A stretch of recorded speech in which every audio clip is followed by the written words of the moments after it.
제가 한 절 읽고 여러분 한 절 읽겠습니다.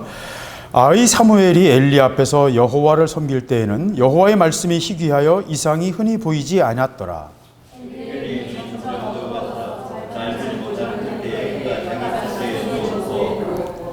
하나님의 등불은 아직 꺼지지 아니하였으며 사무엘은 하나님의 궤에 있는 여호와의 전 안에 누웠더니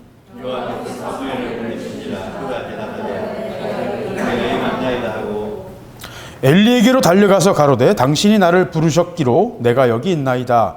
가로되 나는 부르지 아니하였으니 다시 누우라. 그가 가서 누웠더니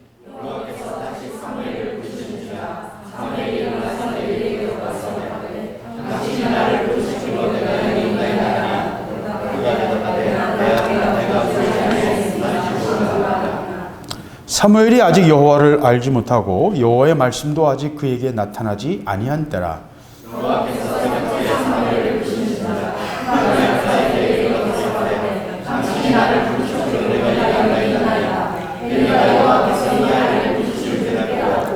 이에 사무엘에게 이르되 가서 누웠다가 그가 너를 부르시거든 네가 말하기를 여호와여 말씀하옵소서 주의 종이 듣겠나이다 하라. 이에 사무엘이 가서 자기 처소에 누우니라.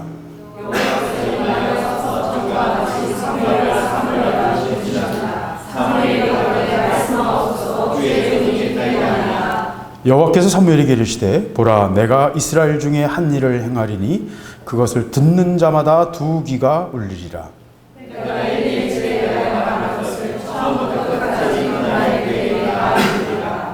내가 그 집을 영영토록 심판하겠다고 그에게 이른 것은 그의 아는 죄악을 인함이니 이는 그가 자기 아들들이 저주를 자청하되 금하지 아니하였음이니라. 아멘.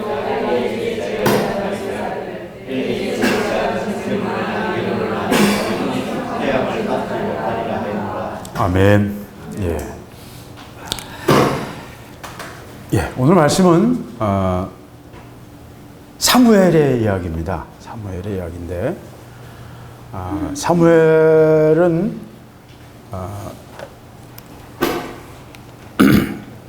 어떤 의미에서는 마지막 그 사사였어요. 마지막 사사였고 사무엘은 예수 그리스도의 한 중요한 모형 중에 하나입니다. 왜냐하면 그는 제사장이었고 또 선지자였고 또 사사로, 왕은 아니었지만 사사로 다스리는 자였습니다. 그래서 그 모습은 예수 그리스도의 왕 되심과 제사장 되심, 자기 자신을 제물로 드리시는 제사장 되심과 하나님 말씀을 선포하시고 증거하시는 예언자 되신, 선지자 되심을 삼중직이라고 그러는데 그런 그리스도의 세 방면의 모습을 다 함께 가지고 있었던 위대한 하나님의 사람이었어요. 그래서 이 모세 이후로는 사실 우리 선지자 엘리야를 기억하지만 사무엘이 굉장히 중요한 하나님의 사람이고 한 이정표를 만듭니다. 그리고 사무엘 때부터 왕국이 시작돼요. 왕이 세워져서 사무엘 말기에 왕을 세우고 사울 왕이 시작되고 또 다윗을 세워서 다윗 왕조가 시작됩니다. 자, 그랬을 때 우리가 아는 것처럼 사무엘은 한 여인의 아이, 그 서원을 통해서 태어난 아이죠. 사무엘이 하나님의 종으로 일했지만 사무엘은 에브라임 땅에 살던 사람입니다. 근데 이제 그 아버지는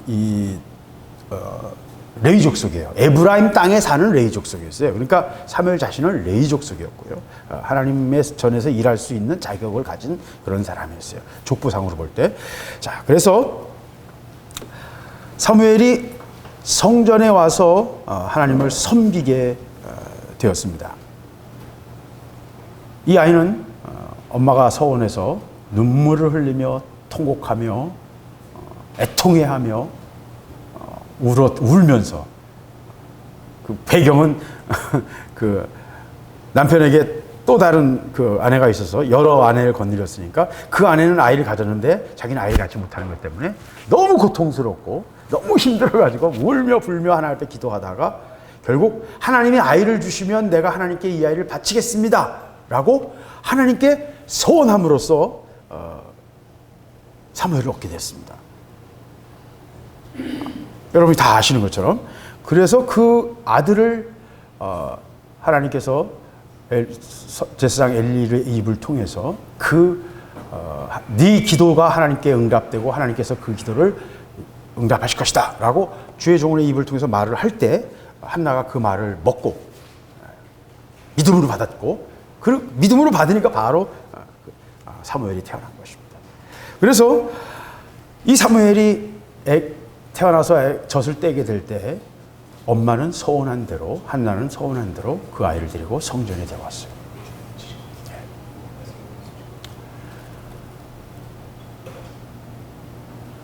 그리고 그 어린아이를 성전에 떼어놓고 성전에서 수종 드는 아이로, 성전에 제상을 수종 드는 아이로, 우리 교회에는 그런 제도가 없지만 천주교회는 복사 제도가 있습니다. 어린아이들이 그 신부를 이렇게 돕는 작은 일들, 성전을 치운다든지 뭐 작은 일들을 하는 복사 제도가 있어요. 굉장히 캐톨릭에서는 영예로운, 아무나 시키는 거 아니에요. 아무나 시키는 거 아니고,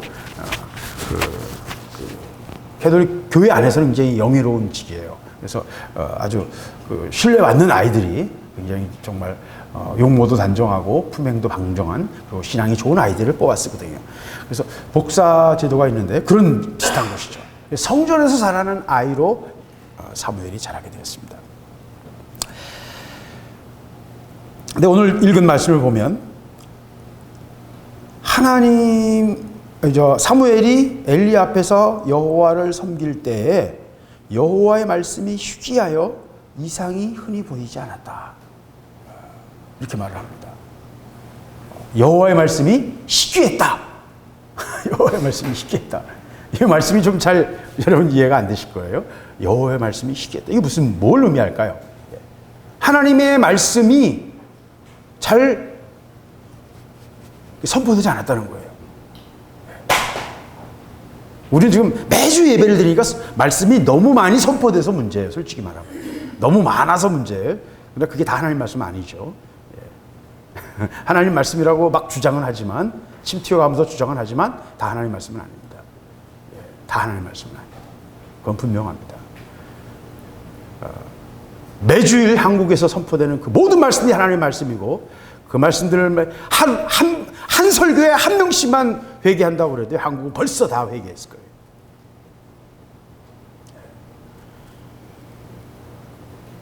여호와의 말씀이 희귀해서 이상이 흔히 보이지 않았다 그랬습니다.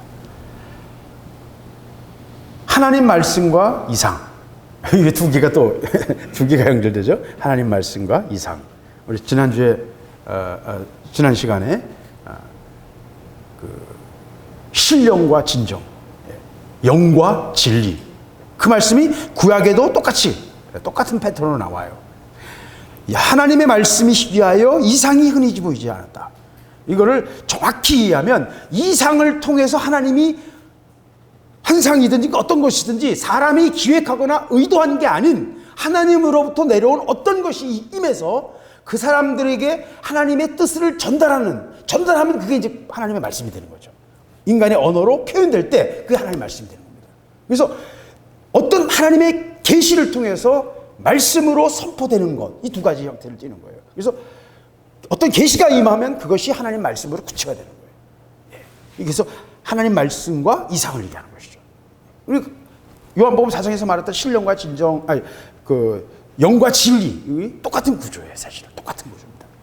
그 영이 임해서 역사하는 게 이상이고요. 그 임하신 은혜가 우리 삶 속에서 깨달아짐으로 표현돼서 언어로 구체화된 것, 그것이 진리예요. 하나님 말씀이에요. 하나님의 음성입니다. 똑같은 얘기를 지금 하고 계신 거예요. 신약이나 구약이나 성경 같은 역사를 지금 하고 계시거든요. 똑같이. 그래서 말씀이 희귀하고 이상이 흔히 보이지 않았더라. 제가 계속 말씀드리지만 은혜는 굉장히 희귀한 것입니다, 여러분. 우리는 값싼 은혜, 흉내 은혜가 많기 때문에요. 은혜를 굉장히 그냥 현상으로만 생각해요. 으쌰으쌰 하면 다 그게 은혜인 줄 알고요. 감정이 고조되면 다 은혜인 줄 알아요. 은혜는 열매를 통해서, 실제를 통해서 생명이 나타나는 것입니다. 근데요, 은혜는 정말 귀합니다. 비슷한 건 많고요. 내가 얹어요. 그러지 그거 주장하는 거 아니니까 오해하지 마세요, 여러분. 내가 얹어요 하는 말로 알아들으면 큰일 납니다. 은혜 자체가 객관적으로 귀하다는 거, 엄청나게 귀한 것이에요. 은혜를 얻기 위해서요, 목이 빠져나고 돌아다니고요. 몇 시간을 차를 타고 다니고요. 몇 년을 그렇게 할 수도 있어요. 은혜 때문에. 돈 때문에가 아니고, 사랑하는 애인 때문에가 아니고, 은혜 때문에 그럴 수 있어요. 은혜는 정말 귀한 거예요. 말씀이 희귀하고 이상이 흔히 보이지 않았던 시대예요. 사무엘이 성전에서 살다, 그 수종 들면서 살고 있을 때는. 근데 왜 그러냐면 엘리라는 제사장이 있었는데 이때 이미 90여 세였어요. 80대 후반이었을 거예요. 돌아가실 때 98세였으니까 굉장히 연로하신 분이죠. 두 아들이 이제 또 중년이 돼가지고 장년이죠. 뭐 최소한 50세는 넘었을 거 아니에요. 90세니까 40, 그 당시를 볼 때 한 30대 정도에 늦게 결혼을 30대 정도에 결혼했을 테니까 뭐 최소한 50대 이상은 됐을 거예요. 두 아들이 제사장 노릇하면서 엘리는 대제사장으로서 그 성전을 실로에서 성전을 지키고 있었고 그 당시까지는 언약궤가 모세 시대로부터 계속 이어진 언약궤가 그 성전에 있었어요. 근데 엘리의 눈은 점점 어두워가고 잘 보지 못할 때였다. 나이가 많고 눈이 점점 어두워가는 거예요. 눈이 어두워지는 이유는 백내장이 생기거나 수정체가 혼탁해져요. 여러 가지 이유로. 그럼 이제 눈이 어두워집니다. 뭐 또 시신경이 어떤 원인으로 상할 수도 있죠. 자외선 때문에 상할 수도 있는데 여러 가지 원인으로 서서히 노화가 지나면서 눈이 어두워져요. 그리고 시야가 좁아집니다. 젊은 사람들이 보는 시야와 노인들이 보는 시야는 달라요, 여러분. 똑같은 걸 보는다고 생각하지 마세요. 컬러도 조금씩 달라져요. 탁해집니다. 왜? 수정체가 투명하지 않기 때문에. 어린아이들이 보는 그거는 깨끗한데 노인들이 보는 세상은 뿌옇습니다. 다른 걸 여러분 아셔야 돼요. 왜 이 얘기를 하냐면 우리 노인들 기죽이려고 하는 말이 아니고 저도 늙어가는 처지에 죄가 들어온 다음에는요 인간은 늙어 죽게 됐어요. 왜? 죽음을 선고하셨거든요. 죽음을 선고하셨어요. 하나님을 떠나서 하나님의 명령을 거역한 이후에 저주받고 인간은 죽음의 종노릇하는 존재가 됐어요. 그래서 인간은 노화되게 되어 있고요. 모든 장기는 결국 시간 앞에서 노화되게 되어 있어요. 그건 본래 그런 거 아닙니까? 아니요, 그렇지 않을 수 있어요. 그렇지 않을 수 있습니다. DNA만 적당히 조작하면요, 몸은 계속 새로운 몸을 만들 수도 있어요. 실제로 해파리 같은 경우는 거의 영생하는 해파리들이 있어요. 왜? 다시 시계를 돌려가지고 다시 새끼 어린 시절로 돌아가 버리는, 시간을 거꾸로 돌리는 그런 해파리도 있습니다. 계속 생명을 유지하는 것들이 굉장히 많아요. 해상 같은 것도 그렇고요. 아주 원생동물에 가면 그런 게 굉장히 많아요. 그래서 생명이 지금 죽는 걸 우리는 당연하게 생각하지만, 병드는 걸 당연하게 생각하지만 본래 그런 게 아니라는 거예요. 그건 죄로 인해서 하나님과 관계가 끊어진 다음에 우리에게 주어진 것입니다. 그래서 엘리는 점점 나이 먹었으니까 점점 어두워져 가고 잘 보지 못하고 그러졌어요. 근데 이 어두워짐이 눈의 어두워짐만을 얘기하는 것이겠느냐는 것입니다. 아닙니다. 엘리의 이야기가 이제 2장에 엘리 집안의 이야기가 쭉 나오고 2장, 3장, 4장에까지 계속 거쳐 나오거든요.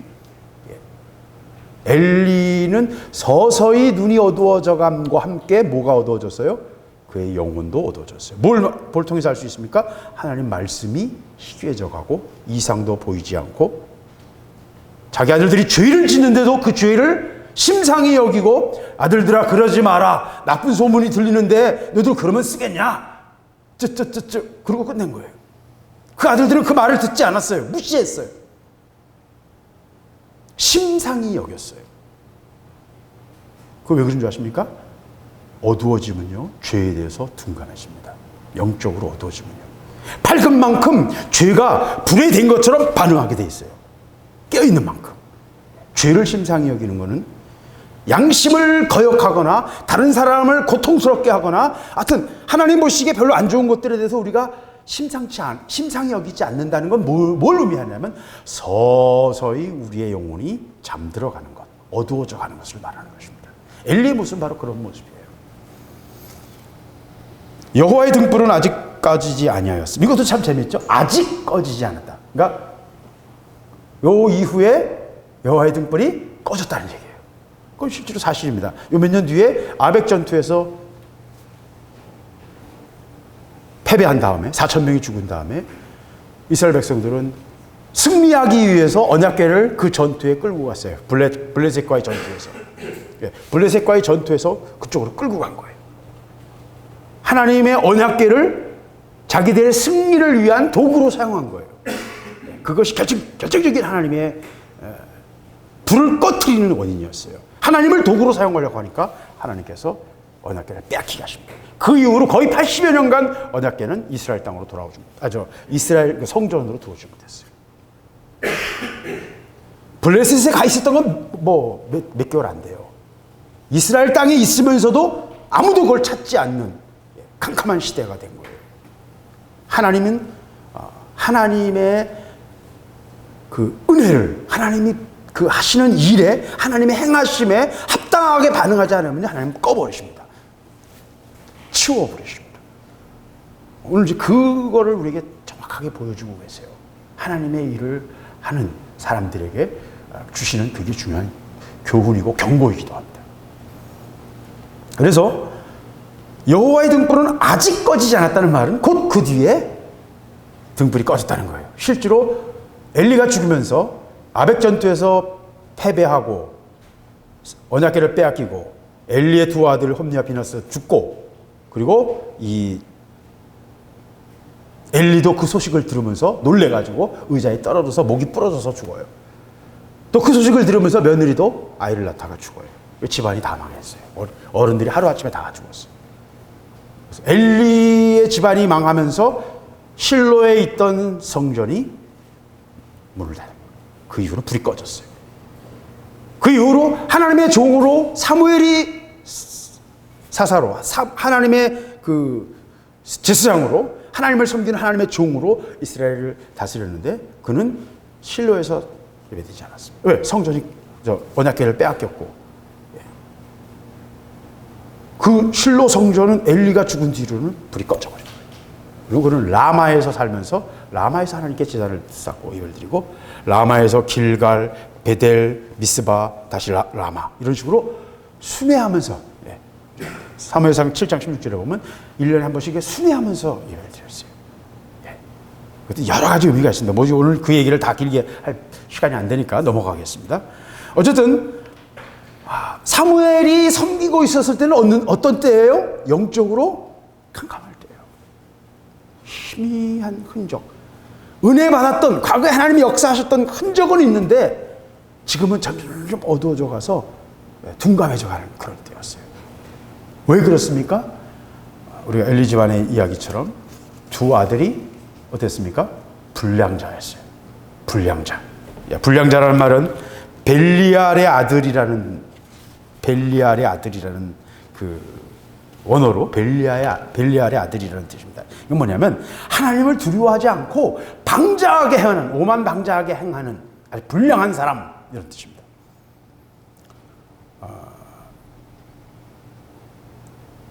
이 나발을 가리킬 때도 불량자다.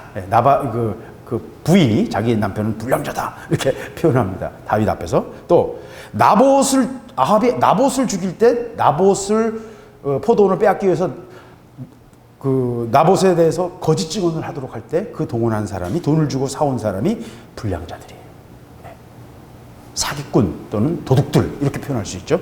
하나님을 두려워하지 않는 자들이에요. 이 엘리의 두 아들은 제사장의 아들이었지만 대놓고 방탕하게 사는, 대놓고 악을 행하는 불량한, 숨어서 몰래 죄를 짓는 게 아니고 사람들 앞에서 그냥 배짱 부리는, 뭐 어떡할 거야 배짱 부리는 그런 불량자들이었어요. 이스라엘의 문화를 이해한다면 이거는 이해가 안 되는 거예요. 제사장들은 살면서 조금만 정결함을 훼손해도 또 다시 와서 제사를 드려야 될 정도로 하나님 앞에서 성결을 철저하게 중요하게 생각하는 사람들인데, 그런 제사장들에게 이건 뭐 말도 안 되는 얘기죠. 제사를 드리는데 제사장들은 그 요제 흔들어서 드리는 가슴 부위하고 거제랑 이 뒷다리는 너무 무거우니까 흔들지 못하잖아요. 그러니까 이렇게 들어요. 들기만 한 번 이렇게 들어요. 제사장들이 흔들고 들은 거는 제사장 목이에요. 근데 그 제물은 불에 구워서 제사가 온전히 끝난 다음에 그 제물을 가지고 나눠 먹을 때 그때 이제 제사장 목이 되는 거예요. 근데 이 두 아들들은 하나님의 그 제사를 아주 경홀히 여겨서 하나님을 뭐 안중이 없는 거예요. 제사도 드리기 전에 삶을 때 제사를 드리기 전에가 아니라 삶을 때 아무거나 그냥 막 지들이 꼬챙이에 꽂히는 거 좋은 건 다 집어가는 거예요. 그뿐만 아니라 제사도 끝나기 전에 굽기 전에 생고기를 내놔라. 무슨 말입니까? 하나님 앞에서 하나님의 일을 행하는데 하나님의 율법, 레위기에 말씀하시는 율법을 아예 깔아뭉개고요. 아나무인처럼 지들 마음대로 편한 대로 행하는 거예요. 그리고 하나님의 일을 자기 유익의 도구로 삼는 거예요. 제사장들은 하나님을 위해서 바쳐진 자들이죠. 왜 제사장들과 레위인들이 왜 하나님 앞에 바쳐졌습니까? 그 이유는 애굽에 출애굽할 때 모든 장자를 애굽의 장자들을 다 죽였잖아요. 그때 이스라엘 백성들만 장자가 살아남았어요. 그래서 너희 초태생은 다 누구의 것이다? 여호와의 것이다. 이스라엘 백성들은 첫 아들은 첫 양, 첫 소, 첫 아들을 다 하나님께 바쳐야 돼요. 근데 이스라엘 백성들을 매 장남들을 다 받기엔 너무 번거로우니까 하나님이 어떤 방법을 쓰셨어요? 이스라엘의 모든 장자의 몫을 레위인들이 하나님께 바치심으로 레위인들은 이스라엘의 모든 장자들을 대신하는 헌신된 사람들이에요. 레위인들은 하나님의 일을 하기 위해서만 살게 있고, 그리고 그 대신 각 부족들은 자기들의 장자의 몫으로 각 레위인들을 위한 땅과 그 모든 것을 공급하게 돼 있어요. 그게 하나님 만드신 법이었어요. 그래서 하나님이 주시는 그 생명의 은혜, 장자의 몫이 하나님께 바치신 거예요. 그러니까 하나님께 바치신 사람들은 전적으로 하나님을 위해서 살아야 되는 거예요. 자기 유익을 위해 살 수가 없는 거예요. 처음부터 그렇게 만들어진 거예요. 그런데 이 두 아들은 자기들의 유익을 위해서 제사를 드리는 거예요. 하나님께 예배 드리는 것조차도 자기들의 이익을 가지고 삼았던 겁니다. 저는 이 시대를 보면서 엘리의 두 아들의 모습을 우리 한국교회에서 봐요. 정말 두렵습니다. 아벡 전투가 얼마 안 남았다고 저는 생각합니다. 촛대를 옮기실 것입니다. 정말 두렵습니다. 왜? 제가 포탄 막 떨어지는 그 포탄 떨어지는 자리에 자꾸 살고 있거든요. 정말 두렵습니다.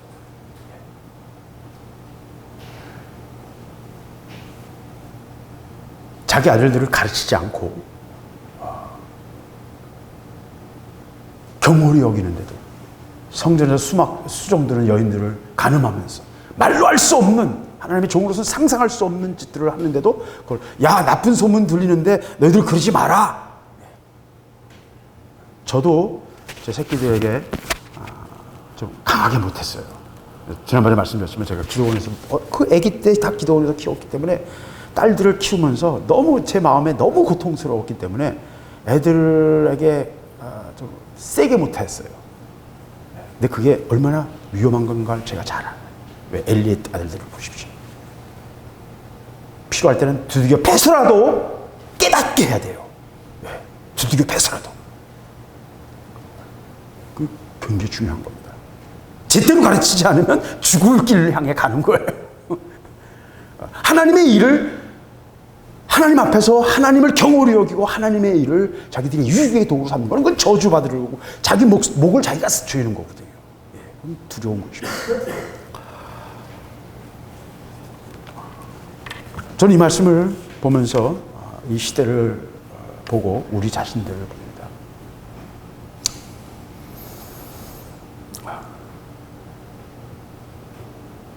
그랬을 때 하나님은 엘리의 집을 위해서 하나님의 사람을 보내요. 사무엘상 2장 27절부터 36절을 보면 그가 누군지는 밝혀지지 않았어요. 뭐 별로 중요하지 않아요. 그죠? 누가 전달했느냐가 뭐가 중요해요. 그죠? 하나님 명령이 중요한 거예요. 말씀이 중요한 거지. 누군가가 나타나서 하나님의 말씀을 전했어요.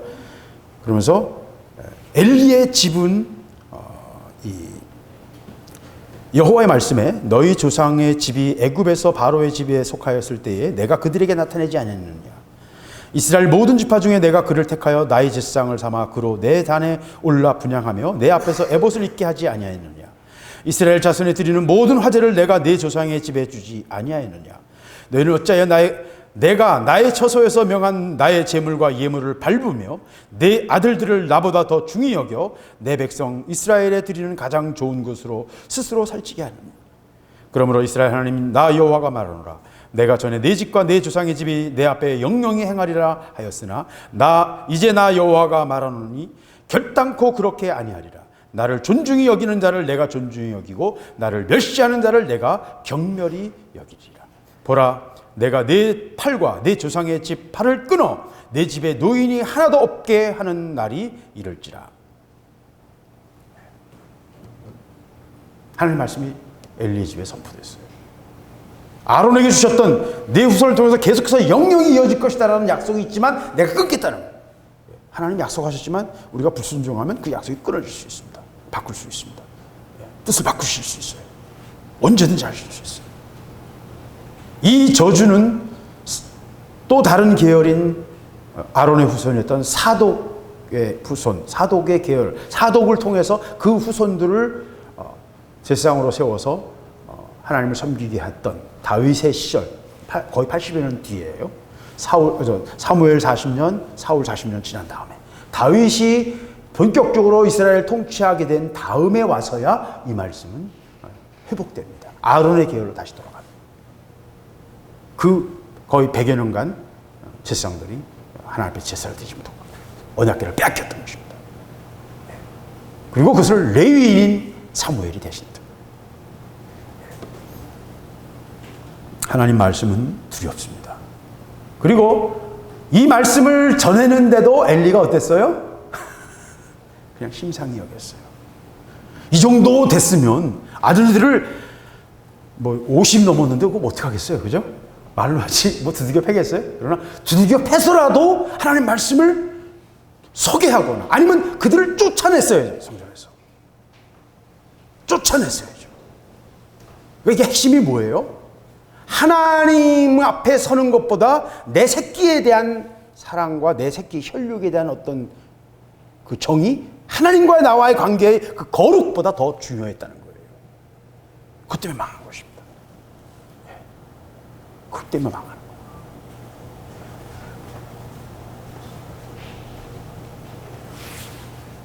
그걸 더 중요히 여기면요 망합니다. 제가 전기를 해서 잘 알아요.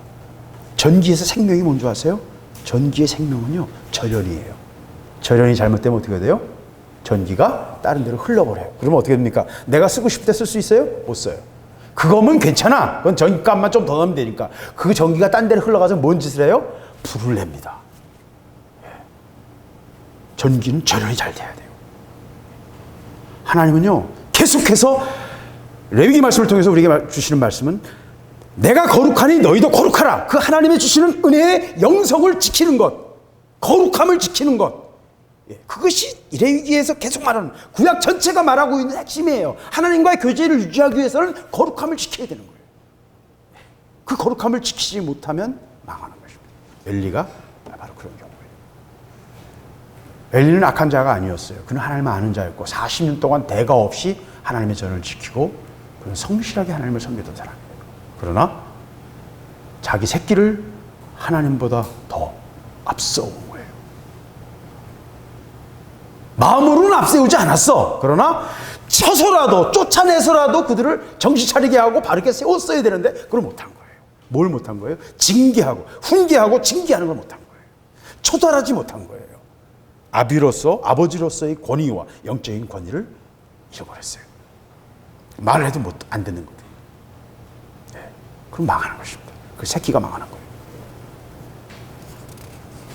자, 3절 이야기, 그 사무엘 이야기를 지금 계속하고 있는 것입니다.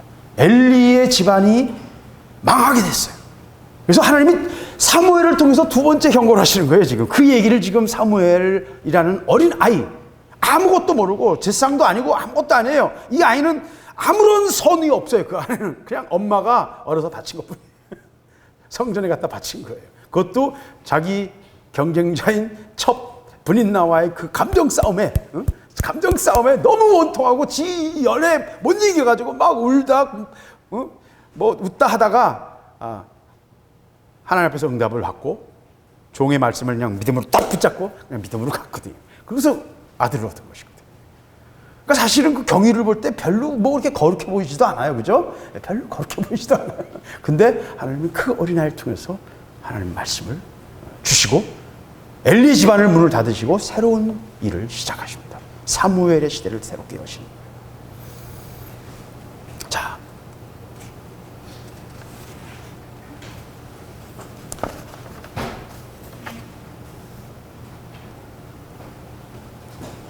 사무엘은 여호와의 궤에 있는 여호와의 전에 누웠습니다.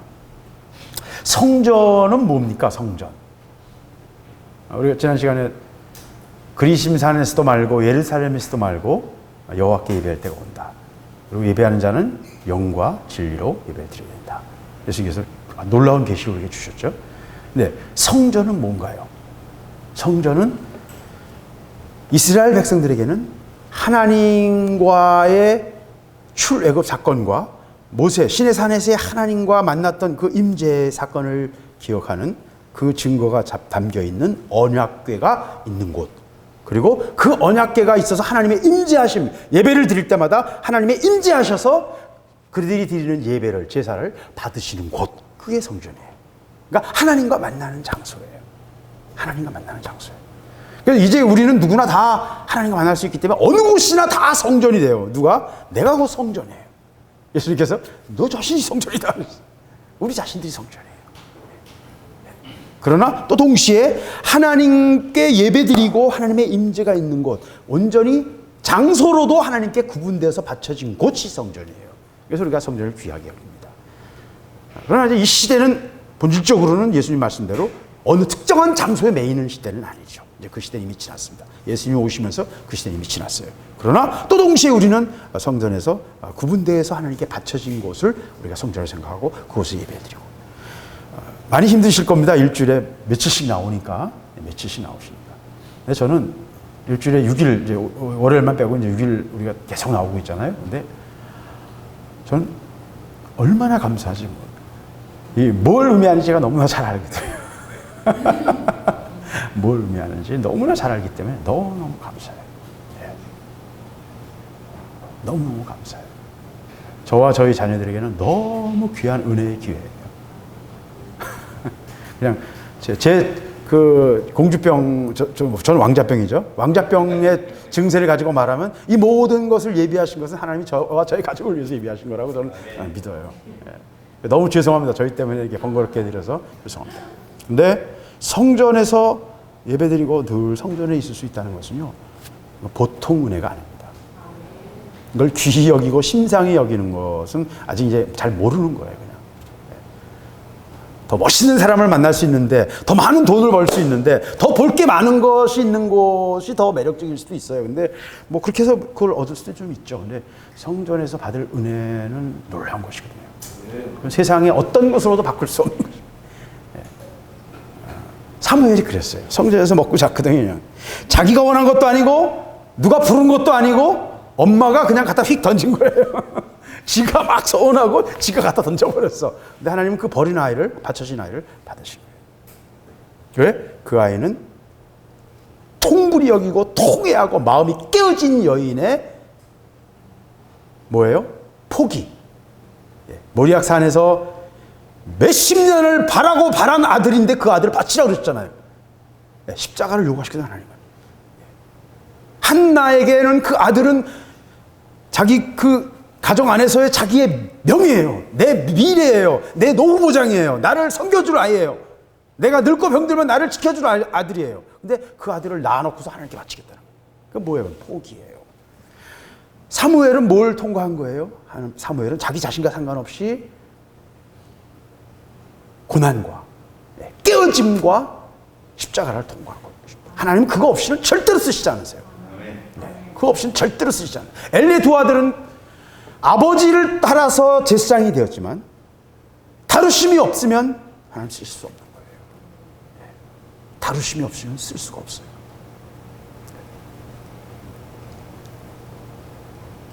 그래서 그 아들이 성전에서 자란 거예요.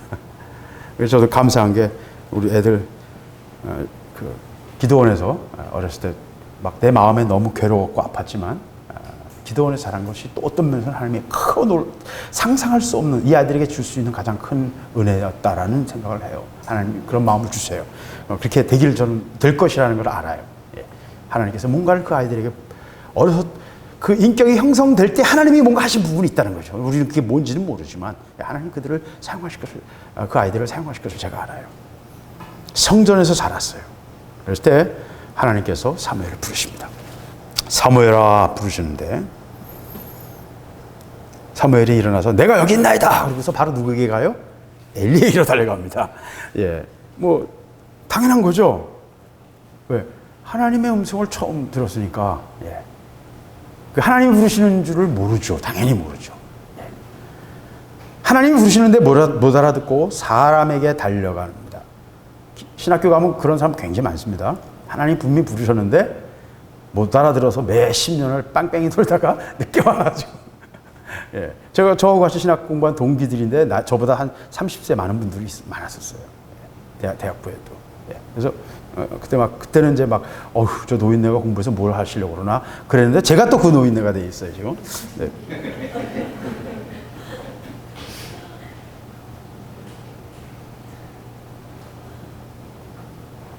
사무엘은 눈으로 보이는 물리적인 관계만 알고 영의 세계가 아직 열리지 않은 거예요. 예. 저도 좀 그래요. 예. 이 세계에 대해서는 너무너무 관심이 많고 다른 사람들이 보는 것보다 더 그 원리와 그 모든 관계를 다 하나님이 만드신 그 창조의 어떤 그 원리를 막 너무너무 관심 가지면서 그것에 막 집중해서 보고 그래서 세계는 막 이해할 수 있어요. 여러분 제가 아까 말씀드렸잖아요.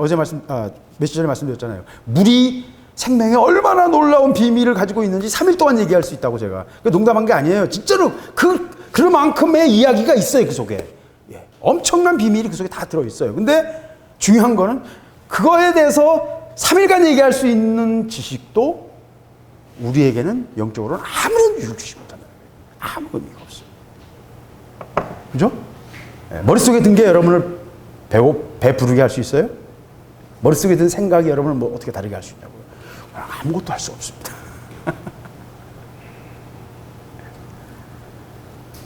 하나님이 어린아이들에게 말씀하시는 이유는 바로 거기에 있어요. 그냥 복잡한 자기 전제, 자기 생각, 선입견 없거든요. 그냥 있는 그대로 받아들이거든요. 네.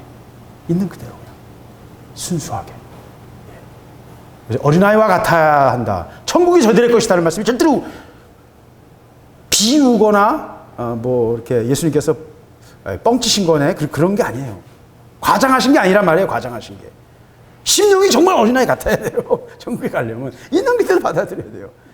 많은 신학생들이 그래서 하나님 말씀 못 믿는 현대 신학을 공부하고 나서 또 현대 신학뿐만 아니라 현대의 어떤 과학, 현대 세계관들, 현대의 이해들 그것들을 머릿속에 다 집어넣고 나서 하나님 말씀을 보려고 다 안 되거든요. 이해가 안 돼요. 바로 말씀을 받아들이기 어려워요. 그래서 어린아이 같이 하나님 말씀을 받아야만 됩니다. 그래서 사무엘에게 말씀하시는 거예요. 수십 년간 성전에서 살았고 40년간 사사로 대제사장으로 통치했던 엘리 하나님의 음성을 못 들었어요. 시기했어요. 근데 어린아이에게 말씀하시는 거예요. 이게 하나님의 방법입니다.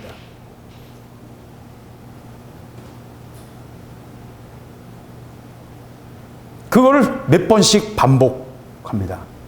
사무엘아 부를 때 또다시 엘리에게 달려가고 7절에 보면 사무엘이 아직 여호와를 알지 못하고 여호와의 말씀도 아직 그에게 나타나지 아니하였더라.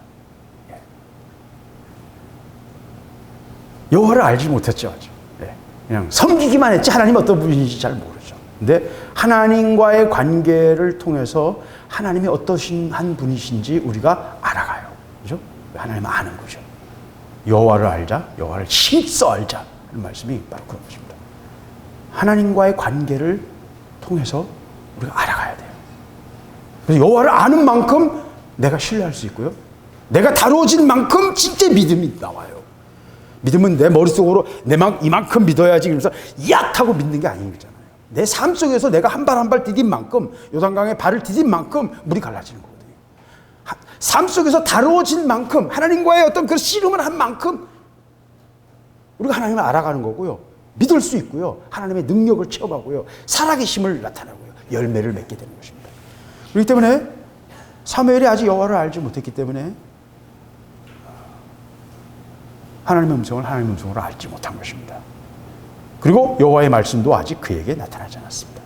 이 말을 뒤집어 말하면 하나님을 알아야 하나님께 쓰임받고 하나님을 알아야 하나님의 말씀이 임합니다. 그럼 하나님의 말씀은 뭡니까? 그게 뭔지는 모르는데 분명히 하나님께서 이 사람을 통해서 말씀하셨다라고 그 자신과 다른 사람들이 믿는 거예요. 하나님의 말씀은 믿음이에요. 그죠? 그걸 믿어주는 거예요. 진짜 하나님 말씀이 왔는지 자기 머릿속에서 생각한 건지는 아무도 모르죠.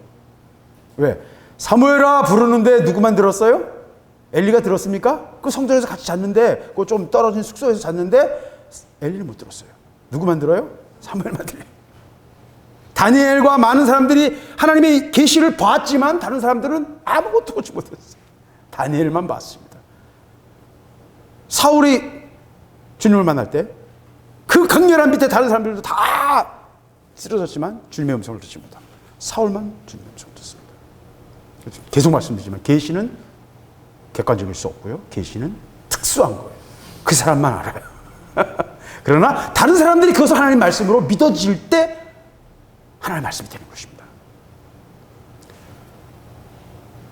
그래서 하나님 말씀을 전하는 자는 하나님 말씀에 대한 책임을 져야 돼요. 그건 말씀의 성취에 대한 책임도 있지만 그 이전에 그것이 하나님 말씀인 것으로 믿어지도록 자기 삶을 자기가 책임져야 돼요. 저는 하는 짓거리 봐서는 저게 하나님 말씀일 리가 없어 라고 한다면 자기 삶이 하나님 말씀을 가로막고 있는 거죠. 하나님 말씀을 전할 수 있는 신뢰를 얻어야 돼요. 예. 제가 지난번에 얘기했던 그 호주의 시드니에 프랭크 제인이라는 분 40여 년간 어떤 분이 통계를 냈어요. 전 세계 부흥회, 뭐 캐직 사경회, 뭐 선교사 대회 이런 데서 그 얘기가 간증이 계속 나와서 어느 분이 컴퓨터로 통계를 내기 시작했어요. 10만 명이 넘었어요. 10만 명이 넘었어요. 그 사람 통해서 구원받은 사람이. 많은 사람들이 과장 아니냐 뭐 이렇게 할 정도로 40년간 전도했어요. 꾸준하게. 그러면서 항상 그 사진도 있습니다. 그 원래 수병이었다가 술꾼이 돼가지고 알코올 중독자가 됐다가 예수를 믿으면서 은혜에 너무 감사해서 늘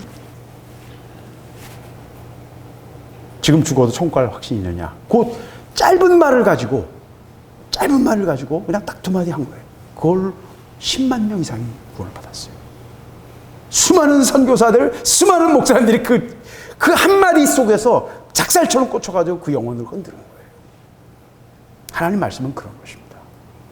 하나님 말씀은요, 그 사람의 삶과 그 사람의 영적인 자세를 통해서 다른 사람들에게 하나님 말씀으로 믿어지거나 그 의식 속에서 믿지 못하더라도 그 말씀이 그 삶에 역사하는 것, 그것이 하나님 말씀이에요.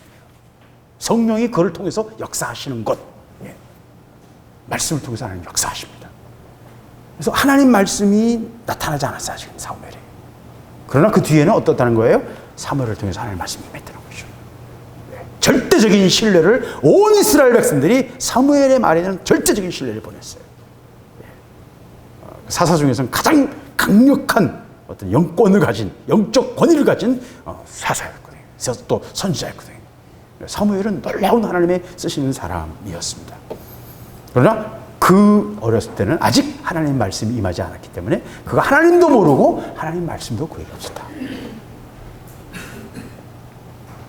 그래서 쓰임은요, 친밀함, 하나님과의 다루어짐, 하나님과의 친밀함에서 쓰임이 시작되는 것입니다. 그러니까 낯설은 하나님 우리를 사용하지 못하세요. 서로 대면대면 해가지고요, 그 일 못합니다. 그거는 손발이 안 맞아서 일 못해요. 여기다 쳐라 그러는데 저기다 갖다 때리고 그러면 안 되잖아요. 손발이 안 맞잖아요. 하나님과의 친밀함만큼 우리는 쓰임 받아요. 하나님 말씀도 이게 하나님 말씀인지 사탄이 속이는 것인지 그 친밀함을 통해서 하는 거예요. 다른 방법이 없어요. 그리고 그 말을 사람들이 믿고 따르는 그 신뢰 관계, 믿어주는 사람을 통해서 그가 하나님 사람이 되는 거고요. 그가 하나님 말씀을 선포했을 때 그 말씀이 응함으로써 그는 하나님의 사람임을, 하나님이 보내신 말씀임을 입증하는 거예요. 그게 아닐 때는 돌에 맞았어야 돼. 자기 목을 내놓고 하는 거예요.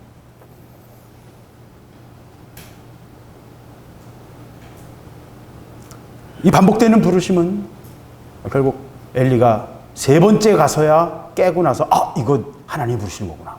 얘가 잘못 들은 게 아니다. 세 번씩 반복될 때는 이건 한 청이 아니다 이거죠. 하나님 부르시는구나 라고 하면서 고치를 합니다. 내가 여기 있나이다 말씀하시옵소서 라고 말하라. 반복되는 부르심은 훈련하시는 하나님의 어떤 그 의도, 하나님의 어떤 그 태도를 우리가 훈련되어서 말 알아들을 때까지 기다려주시고요, 참아주신다는 거예요. 그걸 하나님 하시고 계신 거예요. 정말 저같이 완악한 강팍하고 미련한 자를 위해서 하나님은 굉장히 오래 참으시고, 사무엘은 3번이지만 알아듣고 하나님과 교제하고 하나님의 음성을 들을 때 그때 하나님과의 교제가 열리고 하나님의 쓰임이 있는 것입니다. 그리고 그 하나님과의 만남은 그의 인생의 최대의 사건이 되어버려요. 그 만남이 이전과 이후는 전혀 다른 세계가 열리는 것입니다. 여러분 그런 만남을 가지고 계십니까? 예수 그리스도가 나의 주인 대신 세상이 뒤집혀버린, 지금까지는 내 인생이 내가 주인인 줄 알았는데 예수 그리스도가 나의 주인이심을 고백하는, 뒤집혀버린 하나님과의 만남은요, 하나님을 만나는데 그 앞에 어떻게 서 있어요? 우리가 다니엘서도 받고 에스겔서도 받고 다 봤잖아요. 만나는 순간 어떻게 돼요? 찌푸러져 버려요. 찌푸러져 버려요. 그 은혜와 그 거룩하심에 천사들이 막 고개를 짓눌러. 왜? 우리 살리려고. 그냥 죽은 사람처럼 돼요. 의식을 잃어버려요. 그게 실제예요. 예. 뭐 이상한 게 아닙니다. 그게 너무나 자연스러운 실제고요. 너무나 자연스러운, 저는 영적, 물리적 현상이라고 생각해요. 예. 너무나 자연스러운 거예요. 하나님을 만났으면 다른 얘기를 할 수가 없어요. 그 사람이 전기, 제가 지난번에 얘기했잖아요. 전기를 실제로 체험해본 사람과 아이와 흉내만 낸 거하고는 전혀 지금 말만 들어보면 금방 알아요. 벌써. 진짜 전기를 맛보는 애는 벌써 전기 뭐 얘기하면 무서워서 막 눈물이 그렁그렁 할 수밖에 없어요. 불에 댄 듯이 두려워할 수밖에 없는 거예요. 하나님을 만난 것은 그런 것입니다. 하나님을 만나는 경험은 흉내내는 게 아니고요. 그거는 어떤 관습이 아니고요. 문화가 아니고요. 우리의 인생을 관통하는 하나님의 임재와의, 하나님과의 만남, 거룩하신 만남. 그것이 꼭 어떤 뭐 신기한 환상적인 체험, 뭐 입신의 체험 이런 거 아닐 수도 있어요. 사람마다 다 달라요. 100사람이면 100사람 다 다를 수 있어요. 그러나 분명한 거는 하나님의 말씀과 하나님의 은혜가, 성령의 역사가 여러분에게서 믿어지는 은혜가 있죠. 예수가 그리스도이심을 믿고 그분 앞에 무릎 꿇게 하시는 은혜. 그것이 접근 방법은 수백 가지지만 결국 하나님을 만나는 것입니다. 사무엘에게는 하나님께서 직접 그 음성으로 성전에서, 왜? 그 사무엘이 자고 있는 바로 그 성소에 자고 있는데 그 안에 지성소에, 장막 하나 안에 지성소에 뭐가 있어요? 언약궤가 있어요. 제사 드릴 때마다 하나님의 임재하심이 거기 내려오시던 곳이란 말이에요. 하나님이 직접 말씀하시던 시절이거든요. 사무엘에게 말씀하시는 것입니다. 그랬을 때 사무엘아 부르시니까 말씀하시옵소서, 주의 종이 듣겠나이다. 사무엘이 이제 배운 대로, 그러니까 다 훈련이 필요하죠. 하나님 말씀을 듣는 것도 훈련이 필요합니다. 그래서 그 말씀에 순종하는 것도 훈련이 필요해요. 실패해보고 하나님 말씀인 줄 알았는데 이거 쏘갔구나 라고 땅바닥에 막 몇 번 굴러보고 그랬을 때 이제 진짜를 가짜를 구분하게 됩니다. 그래서 그런 훈련 없이는 절대로 하나님의 종으로 빚어지실 수가 없습니다. 실패도 필요해요. 그래서 실패도 해보고요. 이게 쏘고니까 이거 개망신이구나. 이거 알게 되고요. 예. 하나님 말씀을 듣고 그 말씀에 그 순종하는 것, 그게 보통 훈련이 아니에요. 여하튼 사무엘은 첫 하나님과의 만남의 순간을 이 말씀 속에서 보는 것입니다. 그러면서 사무엘이라는 어린 아이에게 하나님은 엘리의 집안에 대해서 말씀하십니다. 내가 엘리의 집에 대하여 말하는 것을 처음부터 끝까지 그날에 그에게 다 이루리라. 내가 그 집에 영영토록 심판하겠다고 그에게 이른 것은 그의 아는 죄악을 인함이니 이는 그가 자기 아들들의 저주를 장청하여 금하지 아니하였습니다. 뻔히 보면서 알면서 왜 금하지 않았느냐는 거죠. 죄를 지은 놈도 나쁜 놈이지만 그것을 알면서 금하지 않은 너도 문제다. 그러니까 엘리도 데려가시는 거예요. 엘리는 죄 안 졌어요. 그러나 엘리도 데려가시는 거예요. 엘리의 죄는 죄 지은 아들들을 징계하지 않은 죄입니다. 여러분, 자녀들이 엇나갈 때, 여기서 엇나간다는 말은 무슨 엄마 말 안 듣고 공부 안 하고 이 얘기가 아니고요. 하나님 앞에서 엇나갈 때 통렬하게 꾸짖고요. 기도하면서 꾸짖고 권위를, 영적인 권위를 보여야 돼요. 하나님 그때 기똥차게 들어주십니다. 너 그래 봐! 막 한마디 하면요. 하나님 금방 들으세요. 왜 말빨이 서야지 이게 영적인 권위가 서야 말을 들을 거 아니에요. 하나님 막 흔드신다고요. 막 겁을 주신다고요. 질병이 올 수도 있고, 뭐, 원하는 게 안 될 수도 있고요. 지가 알아들어요, 이걸, 그 말을. 내가 엄마 말 안 들어. 내가 아빠 말 안 들어서 이렇게 됐구나. 금방 알아들어요. 하나님 말씀은 하나님 말씀 되게 성령께서 깨닫게 하신다니까요. 그래서 하나님 말씀이 되는 거예요.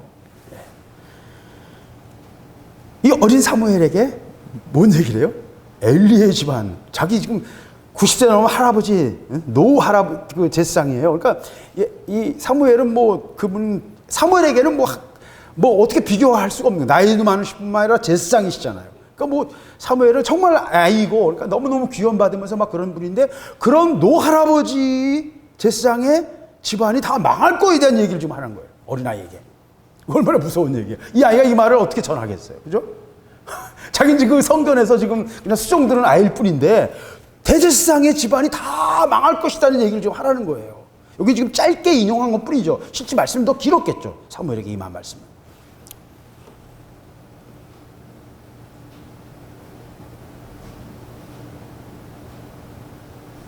저주를 자청하되 금하지 아니하였다.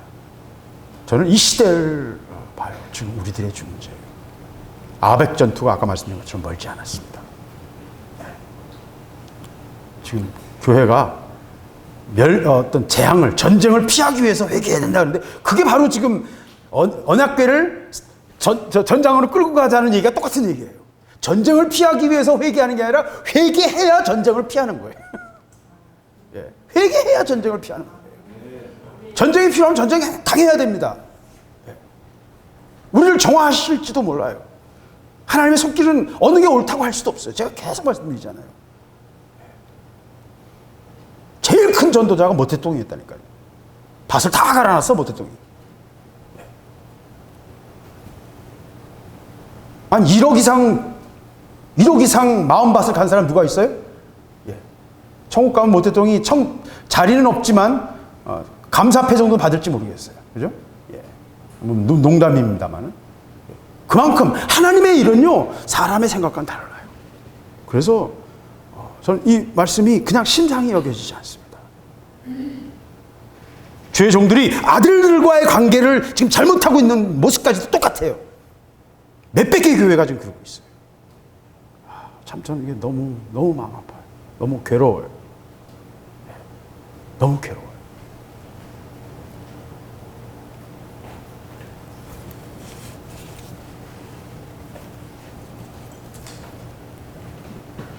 근데 여러분, 잘 아시는 것처럼 아벡 전투에서 모든 집안이, 엘리 집안이 망했는데, 그 뒤를 사무엘이 들어가서 사무엘이 사사 노릇하고 이스라엘의 선지자로서 사명을 감당합니다. 근데 그 사무엘이 40여 년간 이스라엘을 다스리면서 사무엘의 두 아들이 요엘과 아비야가 아버지를 이어서 이제 사사하기 위해서 부엘세바에 지청을 건설하고, 부엘세바가 너무 머니까 라마로부터는 너무 머니까 한 100km 정도 되거든요. 남쪽 끝에 부엘세바, 우리 지금 말로 하면 부산에다가 또 뭐 진주쯤에다가 지청을 건설한 거예요. 설립한 거예요. 그래서 거기 사사로서 부엘세바 지방에서, 남쪽 지방에서 사사 노릇을 했어요. 그러니까 보조 사사를 한 거예요. 보조 재판관이 된 거예요. 사사의 주 임무가 재판이거든요. 분쟁을 해결하는 것이거든요. 근데 그 두 아들이 뇌물을 받아 먹어가지고 재판하는데 뇌물 받아먹고 돈 주는 놈한테 유리하게 재판하는 게 사람들 앞에서 드러난 거예요. 그러니까 참 너무 아이러니하지 않습니까? 자기가 눈앞에서 일어났던 엘리의 사건을 보았던 사무엘인데도 사무엘의 아들들은 어땠습니까? 똑같은 짓을 하고 있어요. 그러니까 뭐예요? 새끼는 내 마음대로 되지 않습니다. 여러분. 새끼는 내 마음대로 되지 않아요. 예. 이게 참 하나님 앞에서 굉장히 무서운 얘기입니다. 하나님은 우리를, 새끼는 마음대로 안 되는 걸 통해서 하나님 우리를 또 다루세요. 이 부분을 이거는 굉장히 많은 얘기를 해야 되는 얘기입니다, 사실. 더 얘기하면, 모세의 두 아들은요, 성경에서 아론의 아들들은 얘기가 쭉 나오는데, 모세의 두 아들은 행방불명. 그리고 조금 있다가 사사기에 보면 모세의 후손, 손자쯤 되는 애가 빌빌거리면서요, 일자리 없나? 그러고 돌아다니다가 미가라는 사람이 자기 엄마 은을 훔쳤다가 그 은으로 일부를 찾아서 이렇게 돌려드리면서 우상을 만들거든요. 그 우상을 모셔놓은 신당의 집안 제사장으로 누가 간주하세요? 모세의 손자뻘, 증손쯤 될 거예요. 손자뻘 되는 친구가 요나단이죠. 요나단이 거기 미가의 그 개인 신당 제사장으로 사건으로 들어간 거예요. 그러다가 그 드라빔을 또 훔쳐가지고 단 족속 사람들이 이제 북쪽으로 올라갈 때 이쪽 블레셋 사람 땅에서 견디지를 못해가지고 블레셋이 워낙 강성하니까 그 땅에서 정착을 못하고 쫓겨나서 저 북쪽으로 가서 북쪽 라이스 지역에 가서 새로운 성읍을 건설하는데 그 단 족속과 함께 올라갑니다. 이건 뭐예요? 모세의 아들들도 다 별 볼일 없었어요. 모세가 원했다면, 모세가 의도했다면 모세는 이스라엘 가나안 땅에 들어간 다음에 자기 왕조를 만들 수 있었어요. 얼마든지 그의 영적 권위와 그의 어떤 위상, 그럼 뭐 그냥 맘만 먹었으면 그냥 왕이 될 수 있었죠. 근데 하나님 그렇게 안 하시죠. 느보산에서 딱 끝내시고 여호수아를 통해서 바톤을 이어주시죠. 모세 자신이 애굽의 왕자였잖아요. 누구보다도 훌륭한 왕이 되었을 거예요. 근데 하나님 그렇게 안 하십니다. 아론의 아들들이 제사장으로 사역을 하기 시작하기 전에 아론의 두 아들이 다른 불로 나답과 아비후가 하나님이 정하신 율법에 정하신 그 합당한 불을 사용하지 않고 임의로 다른 불을 가지고 제사를 드리다가 그 자리에서 죽음을 당해요. 그 나답과 아비후 사건 때문에 모든 아론의 후손들은 계속 이어지면서 하나님 앞에서 성전을 섬기고 하나님을 섬기는 것이 얼마나 두려운 일인가를 두 아들을 제물로 바치면서 그냥 경솔하게 성급하게 그냥 편의를 위해서 일하다가 그냥 죽임을 당해버려요. 하나님의 불이 확 일어나서 그들을 삼켜버렸거든요. 아론의 모든 제사장들은 그 나답과 아비후 할아버지 이야기를 통해서 계속해서 경고를 받는 것입니다. 제가 지금 계속 하고자 하는 얘기는 뭡니까? 영적인 생명의 전달은요, 육적인 생명의 전달과 일치하지 않아요. 선지자들이 말한 것처럼 아비가 신포도를 먹었는데 아들이 이빨이 시다고 하겠느냐? 혈통으로나 육정으로나 사람의 뜻으로는 하지 않아요. 생명은 하나님께로만 나는 것입니다. 모든 사람 한 사람이 다 다시 한번 하나님과의 만남이 계속 이어져요. 오늘 우리에게 그것을 명확하게 얘기해 주고 있어요. 그리고 한 아이 사무엘을 통해서 하나님은 이스라엘 엘리의 집안의 이야기지만 하나님의 종에 관한 이야기고 하나님을 섬기는 제사장들에 관한 이야기고 동시에 그건 뭐예요? 이스라엘 민족 전체에 영향을 미치는, 이스라엘 민족 전체의 운명에 영향을 미치는 그런 사건이었어요. 언약궤를 빼앗겨버리고 성전이 없어져 버리고 성전 없는 100년을 살았던 거예요. 사무엘은 종으로 섬겼지만 그는 성전이 없었어요. 그냥 길가에다가 제단을 쌓고 그냥 순회로 하면서 순회 예배를 드렸어요. 엘리 시절까지는 성전이 있었거든요. 실로의 성전이 분명히 있었거든요. 언약궤도 있었고요. 그게 다 흩어져 버린 거예요. 이 사건이 얼마나 이스라엘 민족 위에 큰 사건이었는지 여러분 모를 겁니다. 그 놀라운 일들을 이루어 가시는데 누구를 통해서 일하셨어요? 사무엘이라는 아직 그 당시 나이를 볼 때 뭐 몇 살이나 되게 10살 미만이었을 거라고 봐요. 예. 사리분별한 언어의 그 분위기를 볼 때 뭐 소리 들린다고 그냥 바로 엘리에게 달려가는 걸 보니까 뭐 적어도 사춘기는 안 된 것 같아요. 예. 어린아이였던 것 같아요. 그 어린아이를 통해서 하나님은 말씀하시고 일하시고 그리고 이스라엘 역사를 바꿔가신 것입니다. 저는 오늘 이 말씀을 보면서 한국의 우리 한국교회 하나님이 하실 일들을 생각합니다. 그리고 우리가 응답기도를 통해서 또 우리 교양교회를 통해서 사무엘과 같은 아무것도 아니잖아요. 뭐 몇 사람이나 되고 그리고 뭐 진짜 사무엘 같은 어린 아이들이죠. 하나님은 사무엘 같은 아이를 통해서 일하세요. 우리가 별거 아니다라고 생각하시지 마십시오. 하나님의 일은요 별거 아닌 게 없어요. 하나님이 어떻게 하시는가요? 우리가 어떻게 그 말씀에 반응하는가예요. 여러분이 심상히 여기면 그 말씀은 심상히 여겨지고요. 여러분이 집중하고요. 거기에 마음을 쏟고요. 하나님의 일에 여러분 자신을 드리면서 대가를 치르고 기도하고 밀고 나가면요. 하나님의 일이 이루어지는 겁니다. 사무엘을 통해서 하나님이 새로운 역사를 열어가시고 다윗의 왕국을 세우고 다윗의 왕국을 누가 세운 거예요? 결국 사무엘이 세운 거예요. 사울 세웠다 실패하고 그 다음에 다윗을 다시 세우고 끝까지 버텨줬잖아요. 그리고 다윗 왕국 이스라엘이라는 나라 전체 역사의 모태를 누가 만든 거예요? 사무엘이라는 사람을 통해서 만드신 거예요. 작은 아이를 통해서 일하십니다. 역사를 바꿔가십니다. 저는 이 모든 모습을 보면서 하나님이 뭔가 하시려고 하시는데 이게 뭔지는 잘 모르겠지만 우리가 하나님 앞에 서야 된다. 그 음성에 머릿속으로 아는 건 아니에요. 들어야 돼요. 하나님 음성을. 뭔 말인지 몰라요. 엘리의 집안에 대해서 뭐 얘기했는데 사무엘이 알아들었겠어요? 그거 외우기도 바빴을 거예요. 예. 이해가 잘 안 되니까. 예. 우리 잘 몰라요. 그러나 하나님은 하실 일이 있어요. 여러분이 아멘 제가 듣겠습니다. 하나님의 말씀을 믿고 그 말씀에 여러분 자신을 들으면 하나님은 일하십니다.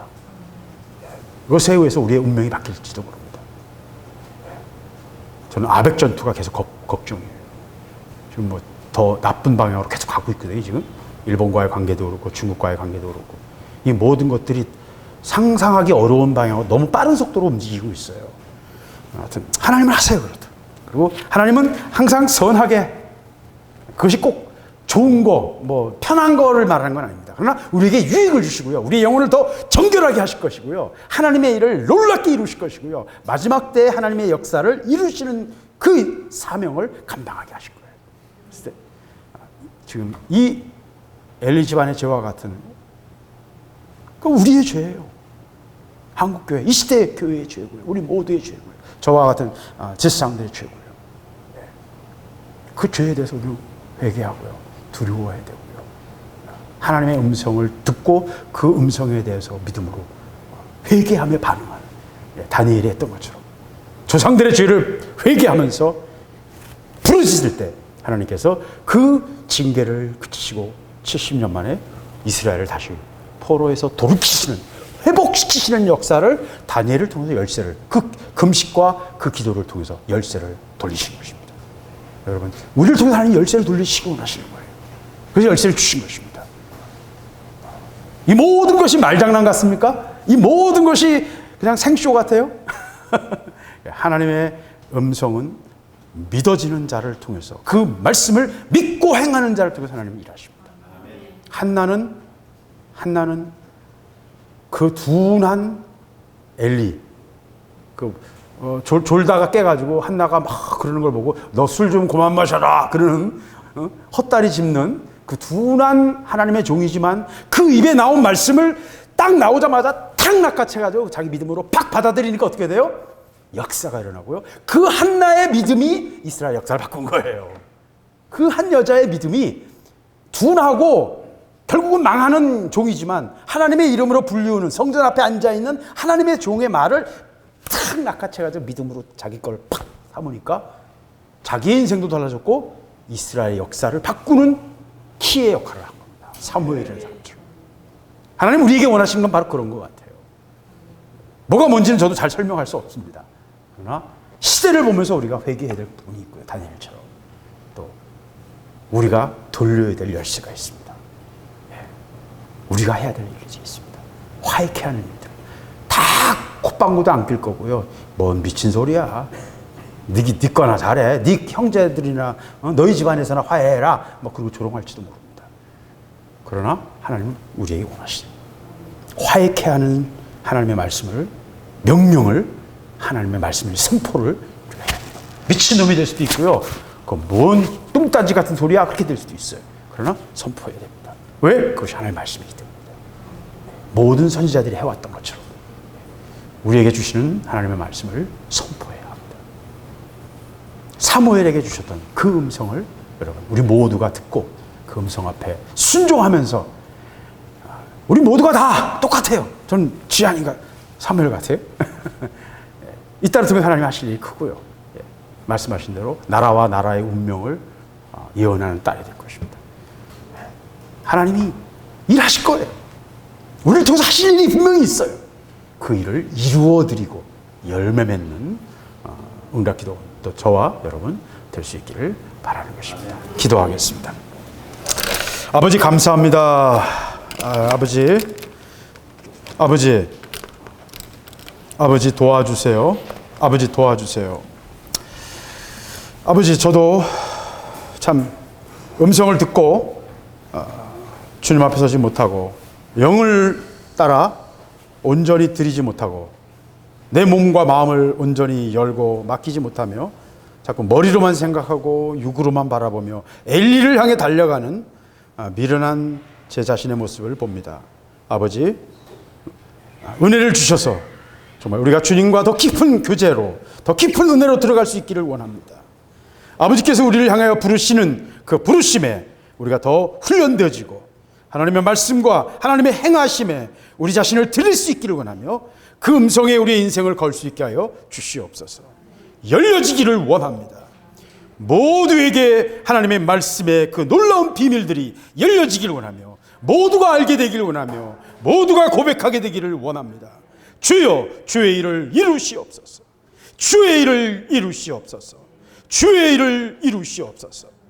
아버지 포항을 통해 일하시길 원합니다. 아버지 아베게서의 패배가 아버지 두렵습니다. 아베게서의 그 전쟁이 두렵습니다. 아버지 도와주시고 불쌍히 여겨주시고 이 교회가 회개하고 한국교회가 회개하기를 원하며 주 앞에 두려워 떨며 금식하며 아버지 정말 자기 자신의 옷을 찢으며 앞에 엎드릴 수 있는 아버지 참된 회개를 허락하여 주시옵소서. 우리에게 주신 사명을 감당할 수 있기를 원하며 아버지의 일을 이루시기를 원합니다. 아버지 포항을 통해 일하시기를 원하며 나지를 통해 일하시기를 원합니다. 북쪽의 형제들의 저 부르짖음을 아버지 저들의 피눈물을 기억하여 주시고 아버지의 일을 이루시기를 원합니다. 우리는 엄두도 안 나고 방향도 안 잡히고 무엇이 어떻게 될지 알지 못하오나 아버지 이 일을 통해 아버지 일하실 것을 믿습니다. 아버지의 행하시는 손길을 보기를 원합니다. 시마바를 통해 일하시기를 원하시는 주님 응답하시기를 원하며 아버지 시마바라의 그 순교의 영이 우리 한민족 전체의 영이 될 수 있도록 우리 모든 그리스도인들에게 아버지 흘러 역사하는 아버지 순교의 영의 역사가 일어나기를 원하며 우리 자신을 드릴 수 있기를 원합니다.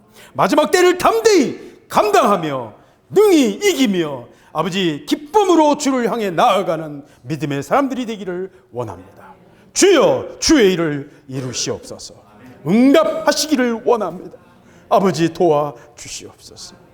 아버지 여력을 통해 일하시기를 원하시는 주님 아버지의 열쇠의 마지막을 이루시기를 원하며 동방에서 가는 땅끝의 백성들이 동방의 독수리와 같이 아버지 여호와의 모략을 이루며 아버지의 뜻을 이루며 마지막 때 주의 일을 이루시는 열쇠를 돌리게 하시는 아버지의 사역을 이루기를 원하며 아버지의 뜻을 이루시기를 원합니다. 사해 그의 땅을 통해 아버지의 일을 이루시기를 원합니다. 아버지 유치원을 통해 하나님 일하시기를 원하며 그곳에 세우실 사역자들을 통해서 아버지 여리고 기도원을 통해서 아버지 일하시기를 원합니다. 우리는 알지 못합니다. 그러나 아버지 행하실 것을 믿고 우리가 구체적으로 주의 일을 위하여 기도하며 준비하며 주를 향해 나아가는 하나님의 사람들이 되게 하여 주시옵소서. 주여, 오늘 말씀을 통해서 우리에게 주시는 음성을 듣기를 원하며 어린 사무엘과 같이 우리가 주 앞에 주의 음성을 듣고 여호와를 알므로 여호와의 음성을 분별하며 내 양은 내 음성을 안다 하셨사오니 우리가 주의 음성을 분별하며 그 음성을 따라 우리의 인생을 드리며 순종하며 열매 맺는 사무엘과 같이 이스라엘의 역사를 새로운 장으로 이끌어가는 하나님의 일꾼들이 되게 하여 주시옵소서. 아버지의 일을 이루시기를 원하며 아버지, 저 자신을 주님께 드리오니 주님 인도하시고 주께서 연락하시며 아버지 사용하여 주시옵소서. 이 시간 주 앞에 귀한 예물을 바쳐 주님께 드리는 손길들을 기억해 주시고 주여, 이 예물을 받아주시기를 원하며 흠양하시기를 원합니다. 주께 드려지는 모든 제물을 통하여 주의 영광이 나타나기를 원하며 주의 임재하심과 불기둥이 임하기를 원하며 아버지, 이 모든 물질이 아버지의 일을 위하여 기쁨으로 아버지 아름다움으로 사용될 수 있도록 주여 축복하시고 넘치게 하여 주시옵소서. 주께서 행하실 그 놀라운 일들을 바라보며 기뻐하며 찬양하며 주님께 우리의 중심을 드리기를 원합니다. 주여 받아 주시옵소서. 모든 것을 주님께 맡기며 예수 그리스도의 이름으로 기도드렸습니다.